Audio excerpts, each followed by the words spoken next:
Clifford Jenkins was not the world's finest vocalist, but he was a healthy, energetic and lovable character. In 2011, he went into hospital for a simple procedure. There he contracted MRSA, a nasty infection but normally treatable with antibiotics. After about a week, they turned around and said, look, the antibiotics is not working, we're going to try a stronger one. And they said it to Dad as well, and if that doesn't work, sorry, there's nothing we can do.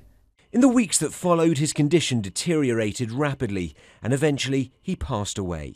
He just went downhill, really. He's not the fun-loving dad I remember, and he'd be slurring his words, and he'd become so weak that he couldn't even feed himself at one point. Today, the Chief Medical Officer is calling for global action and has made 17 recommendations, including better hygiene in schools, hospitals, care homes and public places to prevent infections, putting pressure on GPs to prescribe antibiotics only if absolutely necessary, and putting the issue on the National Risk Register alongside terrorism and climate change.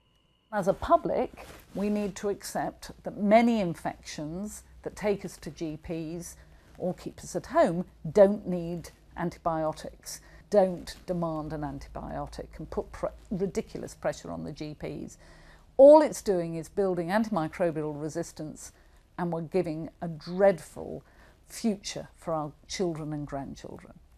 A new infectious disease is discovered every year, but there have been almost no new classes of antibiotics discovered since 1987. So here's the circle that nobody can quite square. How do you encourage companies like GlaxoSmithKline, AstraZeneca and others to pump money into antibiotics while telling doctors not to prescribe them and patients not to take them? It doesn't make much financial sense.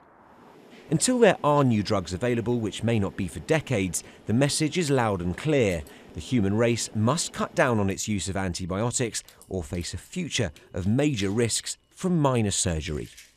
Richard Souchet, Sky News.